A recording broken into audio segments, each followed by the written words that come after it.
सुन होली में ना दीदियों के पर्दा होई, सुन होली में ना दीदियों के पर्दा होई।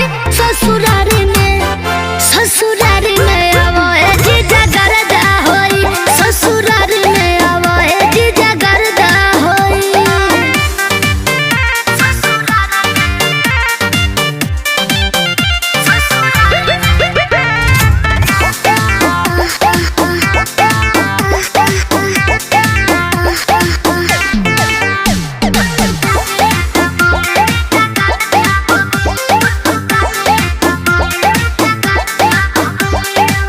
जीजा जी खूबे होइलो सर फसर हो, यहाँ तो नइखे तोहर मेहर के डर हो।